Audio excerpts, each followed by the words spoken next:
আসসালামু আলাইকুম রহমতুল্লাহি ওবরকাতুহু।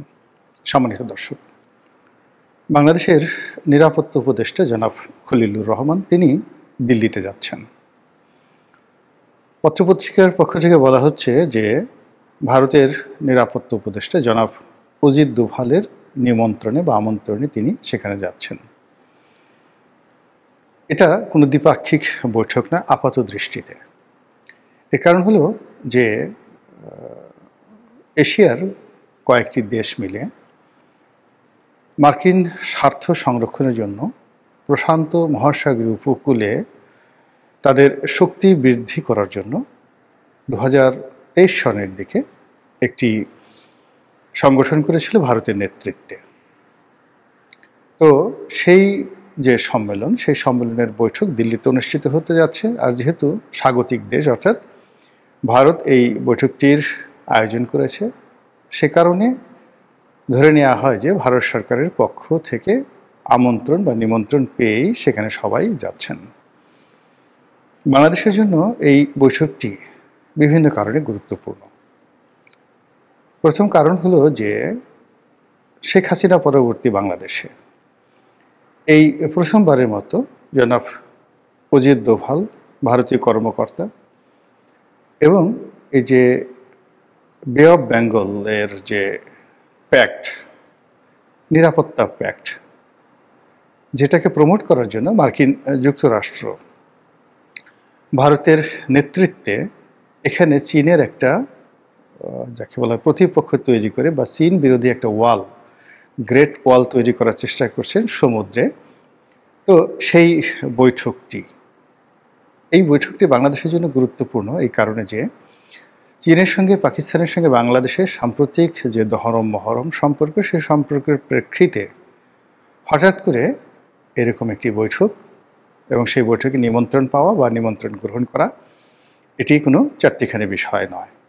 দ্বিতীয়ত, আপনারা সবাই জানেন যে ইতিমধ্যে বাংলাদেশের সঙ্গে আমেরিকার একটি নিরাপত্তা সমঝোতা স্বাক্ষর হয়েছে, আর ভারতের সঙ্গে একটি কৌশলগত, এখানে সমঝোতা নয়, কৌশলগত সামরিক চুক্তি স্বাক্ষরিত হয়েছে।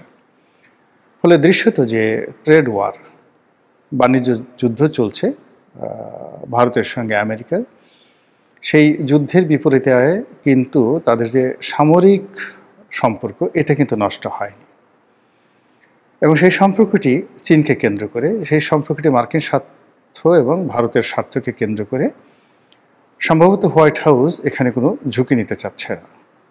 আর তৃতীয় ফেজে এসে এরকম একটি সম্মেলন এবং সেই সম্মেলনে বাংলাদেশের অংশগ্রহণ। এবং আপনারা জানেন যে এই সম্মেলনটি যখন হচ্ছে তার কিছুদিন আগে জনাব আলী রিয়াজ, জনাব ডক্টর মোহাম্মদ ইউনূসের দক্ষিণ হস্ত, এবং জনাব খলিলুর রহমান তিনিও সম্ভবত আমেরিকা ভ্রমণ করে এসেছেন। এর বাইরে দিল্লিতে পরপর 2 দফা এখানে সন্ত্রাসী হামলা হয়েছে। স্পষ্টতই এর জন্য পাকিস্তানকে দায়ী করছে ভারত।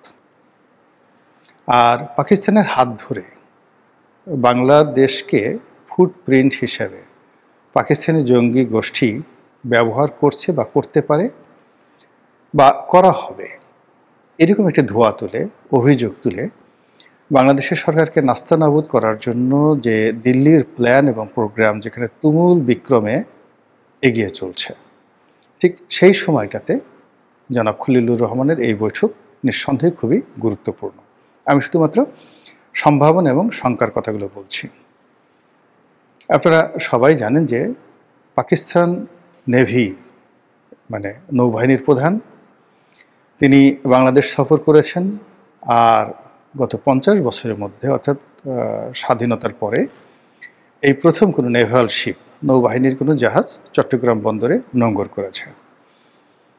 এটি যে কোনো কারণে ভারতের মাথা ব্যথার কারণ, যে কোনো বিচারে এটি ভারতের চক্ষু চড়ক গাছ হওয়ার যথেষ্ট কারণ রয়েছে, এবং এটি দিল্লি কোনো স্বাভাবিকভাবে নেয়নি।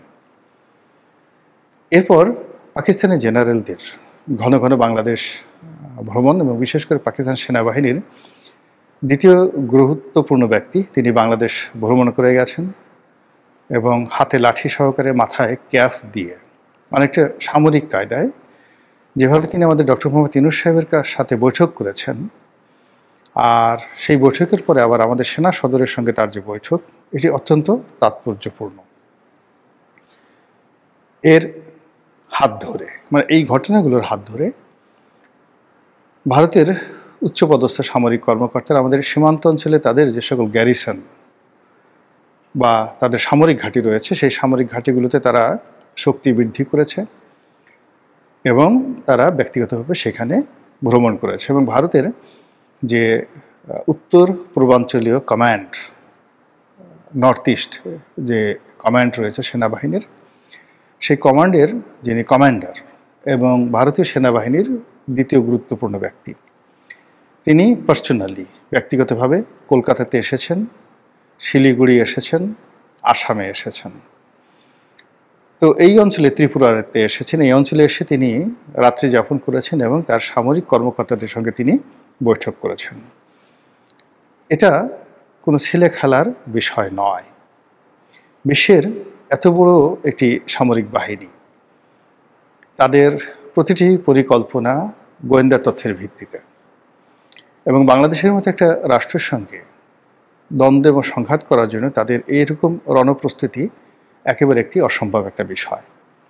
তো নিঃসন্দেহে এখানে তারা পাকিস্তান এবং চীনকে বাংলাদেশের সঙ্গে মিলিয়ে ফেলেছে এবং তারা ভয় পাচ্ছে যে বাংলাদেশের মাটি ব্যবহার করে চীন এবং পাকিস্তান পৃথক পৃথকভাবে অথবা সম্মিলিতভাবে যদি ভারতে অশান্তির সৃষ্টি করে, ভারতের বিচ্ছিন্নতাবাদীদেরকে প্রমোট করে এবং ভারতের সঙ্গে যুদ্ধ শুরু করে দেয়, তাহলে ভারত কি ভয়াবহ পরিণতির দিকে পড়বে।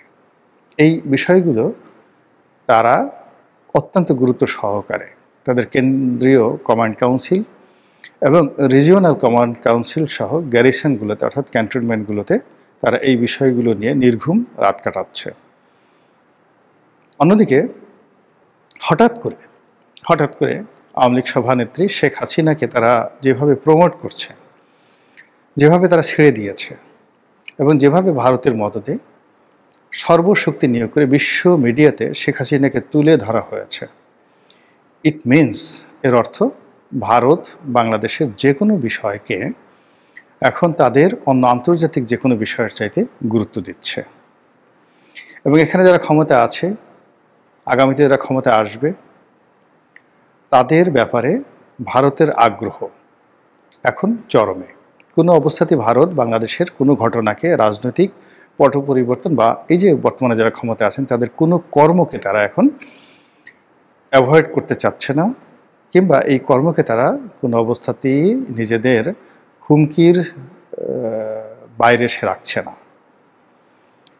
তো এইগুলো ছাড়াও সামনে যদি আমরা এই সামরিক পয়েন্ট অফ ভিউ ধরি, এগুলো ছাড়াও বাইরে যে সকল বেসামরিক বিষয়াদি রয়েছে, বিশেষ করে সামনে নির্বাচন, শেখ হাসিনার মামলার রায়, অন্যান্য মামলাগুলো, বিএনপির ভবিষ্যৎ অবস্থা, ডক্টর মোহাম্মদ ইউনূসের সরকারের বর্তমান অবস্থা, আওয়ামী লীগের রাজনীতিতে পুনর্বাসন অথবা আওয়ামী লীগের যে রাজনীতির অন্তর্জলী যাত্রা, এই পুরো বিষয়গুলো আগামীতে আলোচনা করার জন্যে যে একটা উইন্ডো তারা খুলতে চাচ্ছে দিল্লি, তার প্রেক্ষিতে এই যে জনাব খলিলুর রহমান দিল্লিতে যাচ্ছেন, এরকম একটা বৈঠক সেখানে হতে পারে সাইড লাইনে।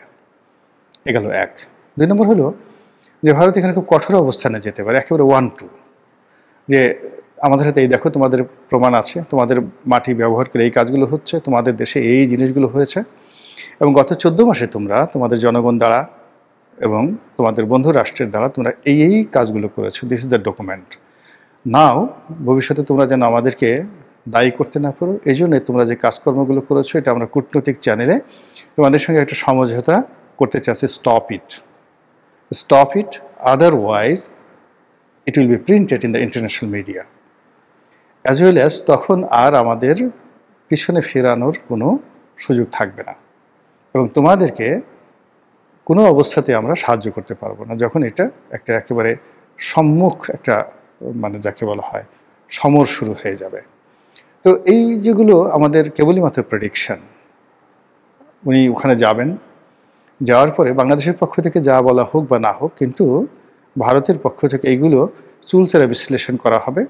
তাদের কূটনৈতিক চ্যানেলগুলো, তাদের সরকারি যারা কর্তা ব্যক্তি রয়েছেন তারা, এবং একই সঙ্গে ভারতীয় মিডিয়া। আর আওয়ামী লীগের যারা লোকজন আছেন তারা তো মোটামুটি প্রচার করার জন্য একেবারে উন্মুখ হয়ে বসে আছেন। তো দেখা যাক কত ধানে কত চাল হয়, কোথাকার চাঁদ কোথায় উঠে, আর কোথাকার সূর্য কোথায় গিয়ে অস্ত যায়। মহান আল্লাহ আমাদের সবাইকে হেদায়েত দান করুন এবং হেফাজত করুন। আসসালামু আলাইকুম ওয়া রাহমাতুল্লাহি ওয়া বারাকাতুহু।